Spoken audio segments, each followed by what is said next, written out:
The sickening slide of the tiered cake was a slow-motion nightmare. My breath hitched as the top two layers of my grandmother's famous coconut cream layer cake, painstakingly frosted, began to tilt, then tumble. They landed with a soft, creamy splat onto the polished hardwood floor of the Wentworth's expansive ballroom. 15 perfect, delicate rosettes I'd piped moments before now lay ruined amongst shards of crystal from the stand. It wasn't just the cake for my stepdaughter Lily's sweet 16, it was the visual representation of my life here. A beautiful exterior, a disastrous, unacknowledged mess beneath. My name is Maya. For the past 15 years, I've been Mrs. David Wentworth, the woman from Alabama who somehow landed in a world of New England old money, quiet judgments, and stifling expectations. I traded my life, the vibrant, messy, soulful cooking I loved, the sense of community back home for polished surfaces and polite condescension. Tonight, Lily's party was supposed to be different. My chance to show them that my cooking, my heritage, wasn't just quaint, it was art. Mom, don't look like that. Lily appeared beside me, her expression mirroring my own shock. Unlike her father's side of the family, Lily had always seen me. Her dark eyes held a depth I rarely found in this house. It's okay, we can fix it. I knelt, trying to scoop up the ruined layers, my hands sticky with frosting. It's fine, sweetie. Just help me get this cleaned up before guests arrive. Fix what? The disaster. David's sister, Caroline Wentworth, glided into the doorway, her voice like ice chips. Beside her was her shadow, Veronica, smirking. Caroline's parties always had caterers flown in from Paris. My southern cooking was, in her opinion, charming for picnics, perhaps, but hardly suitable for polite society. It was an accident, Caroline, David said, though without much conviction. He straightened his tie, already focused on the arriving guests. Maya will handle it. Maya will handle it, the story of my life here. Naturally, Caroline drawled, her eyes sweeping over my flour-dusted apron with distaste. Just ensure it's cleaned before anyone important sees. She disappeared, Veronica in tow. My cheeks burned. I glanced at Lily, who rolled her eyes. Don't listen to her, Mom. It was beautiful. It was, I agreed, my voice tight. But it isn't now. You should be getting ready anyway, Lily said gently. Aunt Caroline and Veronica are already here, and Grandma Alina is coming. Grandma Alina, I smiled faintly. Alina, David's mother, was a force of nature. She tolerated me better than Caroline did, mostly because I didn't challenge her authority, and I made the only biscuits she approved of outside of Charleston. The cleanup was swift but humiliating. I managed to salvage the bottom layer and present it less a showstopper, more just cake. The rest of the evening passed in a familiar haze. I circulated awkwardly while Caroline held court, recounting her latest trip to Tuscany, subtly implying that real culinary experiences happened far from my kitchen. David was charming to his guests, oblivious to the tension whenever Caroline or Veronica directed a comment my way. Lily tried to pull me into conversations, but Caroline would smoothly redirect, steering the focus back to her curated world. Later, after most guests had departed, I retreated to the quiet of the den.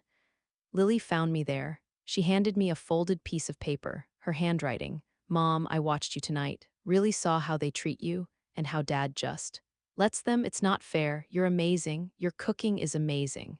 Remember how you used to light up talking about opening your own place back home, sharing your recipes? I miss that fire in your eyes. Don't let them dim it. You deserve more than being their quiet cook. I love you. My hands trembled as I read her words. She saw. Through the window, I saw David and Caroline by her car, laughing, probably at the cake, probably at me. Something inside me snapped. The fire Lily mentioned wasn't gone. It had been banked, smoldering under years of neglect. Now, reading her note, feeling her unwavering support, it ignited. I folded the note carefully. Tomorrow had to be different. Tomorrow, I would start remembering who Maya was. The next morning, I drove to Ellie's bake shop, a small, bustling place in a trendy neighborhood. Ellie, my friend from way back, the one who'd always believed in my cooking, wrapped me in a flour-dusted hug. Maya, look rough, hun, what's shaking? I slid Lily's note across the counter. Ellie read it, her warm smile fading. Oh, honey. That girl of yours sees everything, just like her mama used to. Ellie, I'm suffocating. The words spilled out raw and urgent. This life, it's not me, they don't see me. They don't value what I bring. They're fools, then. Ellie's voice was firm. Remember your dream? That little spot where you'd serve your grandmother's recipes elevated, made them sing. That was a lifetime ago, Ellie. Was it? She leaned forward. Or just buried under a lot of Wentworth dust? She tapped the note. Lily's right, don't let them dim that light. The city is hungry for authentic food, Maya, food with a story, your story. She picked up her phone. Funny you came in today. I just got off the phone with Ethan Miller's assistant. Ethan Miller, he was a big name in real estate development, known for revitalizing districts. He's looking for a unique concept for a space he just acquired in the old warehouse district. Ellie's eyes gleamed. Something with roots, with soul. I might have mentioned your name. And maybe sent him a picture of those biscuits you brought me last week. My heart hammered. Ellie, I can't just. Can't what? Can't finally cook for yourself. Can't build something real. Can't show your daughter what it means to stand up for who you are? She grabbed my hand. Ethan's got an hour free this afternoon. Just go see the space, talk to him, she grinned, and maybe take him some of those lemon bars. Bribery always helps. Later that day, I stood in a vast, empty warehouse space with Ethan Miller. Exposed brick, soaring ceilings, massive windows letting in the late afternoon light. It felt real, untouched by pretense. It needs vision, Ethan said, gesturing around. A concept that resonates. Something authentic? I asked, the word feeling foreign and powerful on my tongue. Exactly. He showed me architectural plans. Imagine an open kitchen here. A real hearth, celebrating heritage cooking but making it current. Elevated comfort food. Your story, Maya. My story, the words echoed the note in my pocket. My phone buzzed, a text from David. Caroline wants her staff dinner catered next week. Can you do your pulled pork? I stared at the message, the familiar request, a symbol of being confined to a role. But this time, the demand didn't feel heavy. It felt irrelevant. When could construction start? I asked Ethan. His eyes widened slightly. As soon as we finalize the partnership, you'd be the culinary director, oversee the concept menu, we see you as the heart of it. I'd need months, I said, thinking aloud, to develop the menu, source the ingredients, train the right staff. Is that a yes? Ethan's grin was infectious. It's a maybe, I corrected, a thrill running through me. Send me the proposal, everything, the financials, the timeline. I need to know exactly what I'm stepping into. You'll have it by morning, he promised. Walking back to my car, I felt a lightness I hadn't experienced in 15 years. My phone buzzed again. David, about that pork. Need to confirm with Caroline. I smiled. Making something new tonight. Time for a change. The fire Lily saw wasn't just rekindled, it was a bonfire. You're opening a restaurant? David's voice was sharp as I zipped up my bag. Maya, we discussed this years ago. The Wentworth name can't be associated with barbecue. It's not barbecue, David, I said calmly, folding my last sweater. It's elevated Southern cuisine. And I'm not using the Wentworth name. That stopped him cold. Excuse me. It'll be called The Hearth, under my name, Maya Sterling. Hearing my maiden name felt like reclaiming a lost piece of myself. Have you lost your mind? What about your responsibilities here? The foundation events, Caroline's dinners. You can hire a caterer, I said, zipping the bag shut. Maybe fly one in from Paris. I'm taking 3 months. I'll be staying in a small apartment near the restaurant site to oversee the renovation and development. 3 months, he paled. You can't just leave. Watch me. The door creaked open and Lily stood there, backpack slung over her shoulder. Her eyes darted between us, the tension palpable. Then, understanding bloomed on her face. You're really doing it, she whispered, a smile breaking through. Your own place. Lily, go to your room, David ordered, his voice tight. This doesn't concern you. Actually, it absolutely does, I said, meeting Lily's gaze. Because a significant part of the restaurant's mission will be a scholarship program for students from underserved culinary programs focusing on regional American foodways. The Lily Initiative. Lily's eyes welled, David scoffed. A scholarship, Maya, this is absurd. You're throwing away everything. No, David, I said, turning fully to face him. I'm building something of my own. I looked at Lily. Would you like to come see the space? Ethan's meeting me there in an hour. Ethan Miller, David's tone shifted. The developer, you're partnering with him. He's my partner, well, a minor one. I allowed myself a small smile. I'm the majority stakeholder. Lily bounced on her toes. Can I really see it? Absolutely not, David stepped between us. You have your debate club meeting. Actually, Lily pulled out her phone. I decided not to join debate club this semester. I told the advisor I wanted to explore other interests. You'd know that if you ever asked about my schedule, instead of just reading the school newsletter. David's jaw dropped as Lily walked past him to stand beside me. Let's go, Mom. Standing in the raw space, Lily's hand in mine felt like finally exhaling. Ethan met us, blueprints spread out. Chef Sterling, he greeted, then saw Lily. And this must be the inspiration behind the Lily initiative. This place is incredible, Lily breathed, looking up at the beams. It feels real, like Grandma Ellie's kitchen, but bigger. That's exactly the feeling, Ethan said, showing us design sketches, bringing that warmth, that authenticity into this urban space.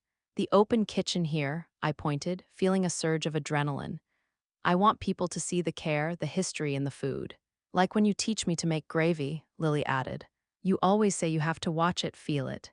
Exactly, I smiled at her. Every dish has a story. My phone buzzed, Caroline calling, I declined it. Contractors start next week, Ethan said. We need to move fast. About the timeline, I pulled out my notebook. I want opening night to be exactly 3 months from today. That's ambitious, Ethan said. It's perfect, I corrected. It's the same night as Caroline's annual spring gala. Lily's eyes widened. The one where she gets her picture in the society pages. The very same. I smiled, remembering every slight, every dismissive comment. We'll send out the opening night invitations first thing tomorrow. Mom, Lily whispered, a mix of awe and excitement in her voice. You're kind of scary right now. No, Habibi, I pulled her close, kissing her hair. I'm just finally awake. Ethan looked between us, then grinned. All right then, let's make this opening night one they never forget.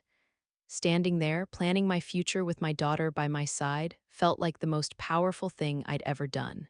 They wanted to keep me in my place? Fine, I'd build my own place and they'd get a front row seat. Chapter 2, The Hearth's Glow. So, did you actually salt the earth?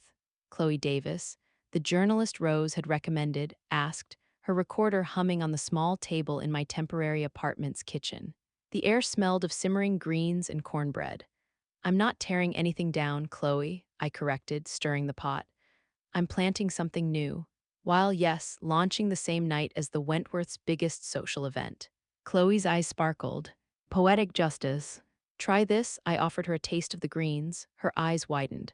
Oh my God, Maya, what is in these? Secrets, I winked. Pass down. Speaking of secrets, I slid my phone across the table, showing her a text from Veronica. Heard about your little pop-up. Hope you're not expecting any press.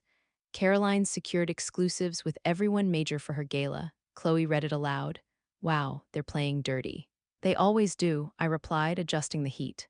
But they forget I've been watching them for 15 years. The door burst open and Lily rushed in, laptop open. Mom, look. She pulled up Veronica's social media post.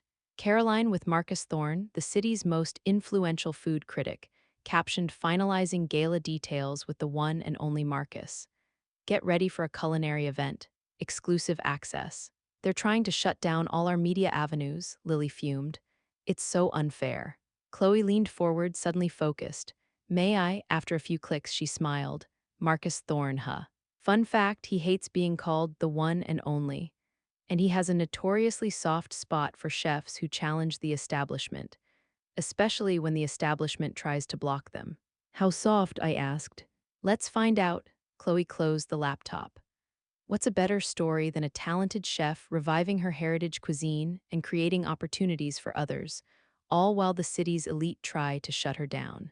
Especially when I have proof of their tactics. Lily bounced in her seat. You can get us coverage.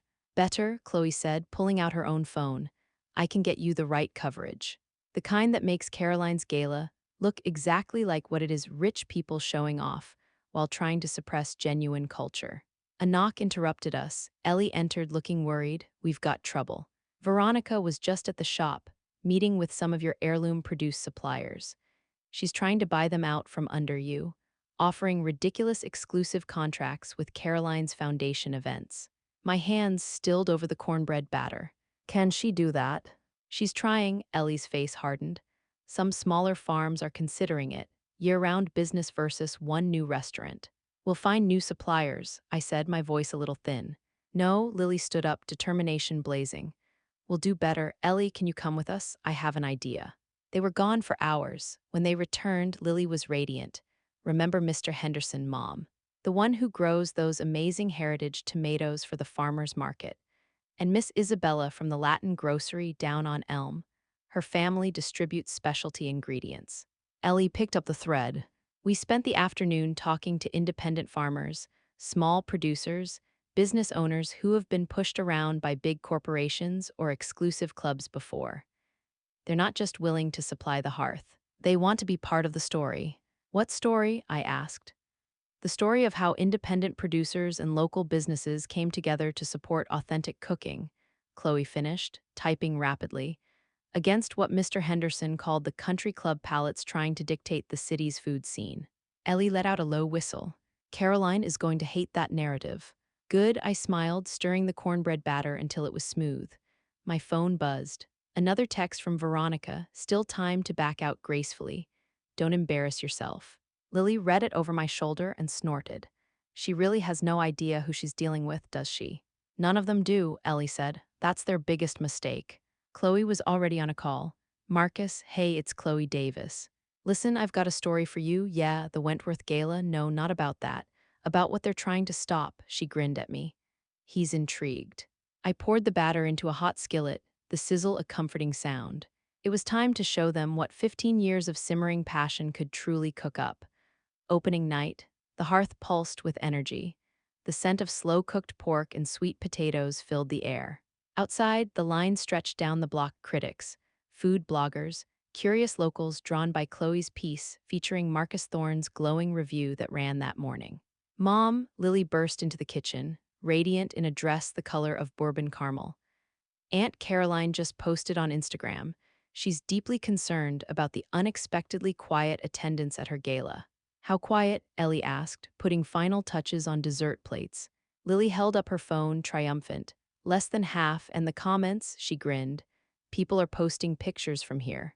Focus, everyone, I called out, though my smile was wide. First service in 15. The kitchen was a ballet of organized chaos, my new staff moving with practiced precision. Every dish we'd perfected, every timing we'd rehearsed was about to shine. They're here, Ethan announced, stepping in. David just arrived, with Caroline and Veronica. I straightened my chef's coat. Right on time, Lily, my daughter nodded, heading to her spot in the dining room. Through the open kitchen pass, I watched them enter. Caroline's face was tight with fury, Veronica glued to her phone, tracking the social media fallout of their failing gala. Welcome to the hearth, Lily's voice, clear and strong, rang across the packed dining room. I'm Lily Sterling. And tonight, we're celebrating more than just a restaurant opening. We're celebrating dreams that refuse to stay buried. Caroline's head snapped up at Lily's use of my maiden name. David's face darkened. As many of you know, Lily continued, my mother came to this city from Alabama with a deep love for her heritage, her family's recipes. Tonight, she's using that passion to help other young culinarians chase their dreams. Chloe, camera ready, captured every reaction. The Lily Initiative will provide full scholarships to students from regional culinary programs each year, giving them a chance to learn and grow right here at the hearth. Applause erupted. Caroline sputtered, but her voice was drowned out by the cheering. And now, Lily's eyes found mine through the pass. Please welcome the heart and soul of the hearth, Chef Maya Sterling. I stepped out into the dining room to thunderous applause. David started to stand, but Veronica grabbed his arm, whispering frantically. Thank you all for coming tonight, I said, my voice steady. Especially my husband's family, who have provided a unique kind of inspiration over the years. Laughter rippled through the crowd as Caroline went from red to purple. Tonight's menu, I continued, tells my story. Each dish is a piece of my journey from my grandmother's kitchen to this moment. But more than that, each dish represents the future we're building. A future where passion and heritage speak louder than pedigree. More applause. Marcus Thorne nodded approvingly. And so, I looked directly at Caroline. I'd like to dedicate this opening night to anyone who's ever been told they don't belong. Your place, I smiled, is wherever you have the courage to build it. The first plates began flowing. I watched with satisfaction as even Caroline couldn't hide her reaction to the smoked brisket, a dish she'd once called charming, I suppose, for a picnic. This is incredible. I heard Veronica whisper before Caroline shot her a look. Lily appeared at my side. Mr. Henderson just texted. His farm stands sold out of sweet potatoes today, and Miss Isabella's getting calls from restaurants all over asking about her specialty flour blend. Community supporting community, Ellie said, bringing out a tray of cornbread. Funny how that works out. Near the end of the night, David approached the pass. Maya, he said stiffly, this is quite something I didn't expect. You never did, David, I finished for him, gesturing to the humming kitchen. This is who I've always been, you just weren't paying attention. Caroline is furious, he said, a flicker of something almost like admiration in his eyes. The gala, it was a disaster. Everyone's talking about being here instead. How unfortunate, I replied, my satisfaction undisguised. He started to speak again, but Lily appeared with the final course, my grandmother's coconut cream layer cake, perfectly tiered this time. Excuse me, I said to David, I have customers waiting. As I walked away, I heard Lily tell him, you should try the cake, Dad. It tastes even better when you see the love that goes into it. The night was a whirlwind of praise, photos, and laughter. My favorite moment came when I overheard Veronica whisper to Caroline, maybe we should have just let her cater. Caroline's choked reply was lost, but the look on her face said it all. Sometimes the sweetest victory isn't revenge, but simply existing, beautifully and undeniably, on your own terms. The morning after, I sat in my new office at the hearth, surrounded by newspapers featuring glowing reviews. Chloe had just left, buzzing with excitement. My phone chimed with nonstop notifications, social media feeds filled with photos from opening night, rave reviews, and comparisons to the underwhelming Wentworth Gala. Have you seen Aunt Caroline's latest post? Lily asked, bringing in 2 coffees. I shook my head. She showed me. Caroline's attempts to put a positive spin on the gala failed miserably. The comments were brutal. Heard the hearth was the place to be. Maybe next year try cooking something with soul. She's deleted it and reposted like 5 times, Lily grinned. Nothing's helping. A knock at the door. Ellie entered looking serious. We need to talk about David. My stomach tightened. What about him? He's outside, says he won't leave until you talk to him. Ellie crossed her arms. Want me to have Ethan escort him out? I glanced at Lily, who shrugged. Your call, Mom. After a moment, I nodded. Send him in. David looked smaller. The usual arrogance was gone, replaced by a weary slump. He held a folded newspaper, Marcus Thorne's review. You've made quite an impact, he said, placing it on my desk. That was the point. He shifted uncomfortably. Caroline's facing issues with the foundation. There's talk of an audit after some questions were raised about discrepancies. Her husband's furious. It's impacting their standing. How unfortunate, I echoed his words from the night before. Maya, he pleaded, looking up. What do you want to ruin us? Lily stepped forward. Funny how it's always about you. David flinched as if struck. Sophia, please. No, Dad, Lily's voice was steady. You please. I watched for years as you let your family treat Mom like she was less than. Like her culture, her talent, her dreams didn't matter. And you know what? I started to believe it too. That's not true, David protested weakly. I thought I was protecting you both. Helping you fit in. By burying who Mom was, Lily challenged him. By making us feel like we had to hide. That's not protection, Dad, that's erasing us. I messed up, he admitted, his gaze falling. A commotion outside drew our attention. Caroline and Veronica were storming through the restaurant. Let me handle this, Lily said, her chin high. Lily, no, David reached for her, but she was already past him. We watched through the office window as Lily intercepted Caroline. How dare you? Caroline's furious voice carried even through the glass. After everything, this place, this ridiculous spectacle. Done what, Aunt Caroline? Lily cut her off, her voice clear and strong. Done your best to make my mother feel unwelcome. Done everything to remind us we weren't Wentworth enough. How dare you? How dare you speak to me like that? Caroline shrieked. No, Lily's voice rose. How dare you try to shut down something so beautiful? You want to talk about family? Look around. Lily gestured to the bustling restaurant. This is family, people who support each other, who celebrate who they are. Not people who tear each other down to feel superior. Veronica tugged at Caroline's sleeve. Caroline, maybe we should go. Yes, I said, stepping out of the office. You should, Paula spun around, but something in my face stopped her. Your foundation is being audited, I stated calmly. Your social standing is diminished, and the worst part, you did it to yourselves. I just finally built something that showed everyone the contrast. This isn't over, Caroline hissed, her voice trembling. Actually, David's voice surprised us all, strong for the first time. It is. Enough, Caroline. You've done enough damage. Caroline gaped at him. Even Veronica looked stunned. But she's ruining everything. No, David said, quietly but firmly. We did that ourselves, all of us. The silence that followed was absolute. Finally, Veronica pulled Caroline towards the door. Come on. As they retreated, David turned to me. I know I messed up badly, but you're right. He met my gaze. It's not too late to try again. Differently. I looked at Lily, who slipped her hand into mine.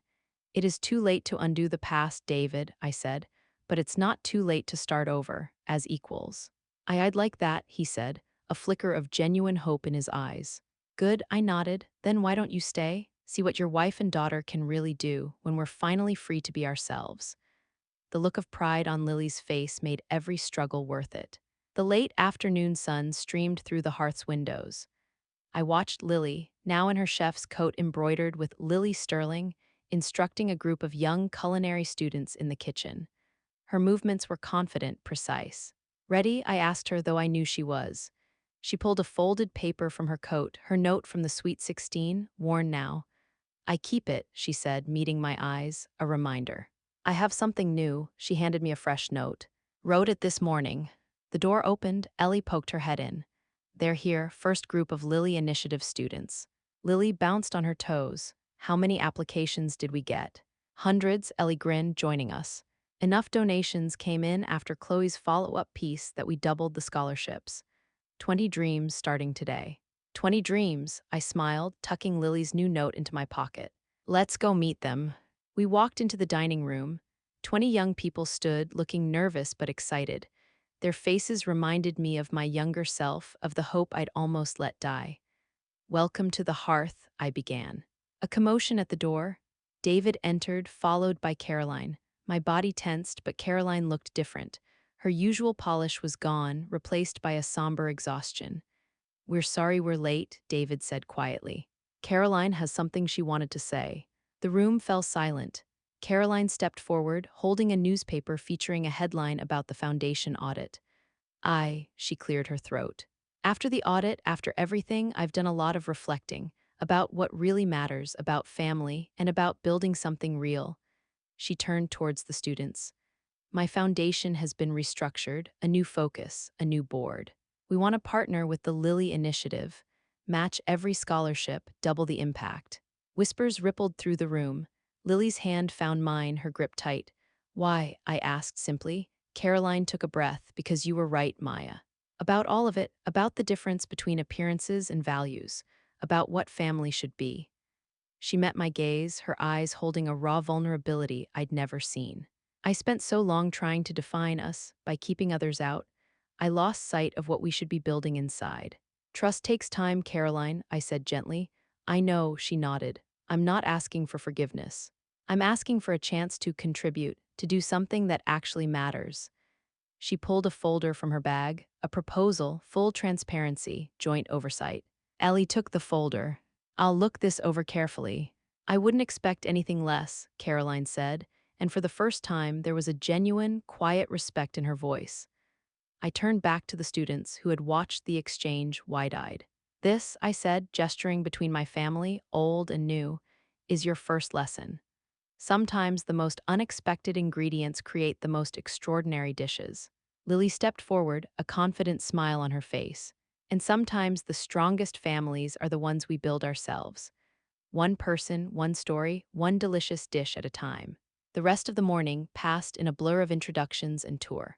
As I watched Lily teach the students knife skills, her movements mirroring my own, David stood nearby, watching her with undisguised pride. Even Caroline, seated at the bar with Ellie, poring over the proposal, seemed different. More present, beautiful sight, isn't it? Chloe said, camera clicking. Want to know my favorite part? What? It's not over, she grinned. It's just beginning. She was right, this wasn't an ending. It was a transformation. Of relationships, of purpose, of identity. The bitterness of past hurts had blossomed into something richer, something inclusive. I wasn't just Maya Sterling, the woman from Alabama, or Mrs. David Wentworth, the overlooked wife. I was Chef Sterling, the founder, the mentor, the heart of the hearth. I tucked Lily's note into my pocket. There were lessons to teach, dreams to nurture, and a new kind of family gathering around a table. And this time, everyone was truly welcome.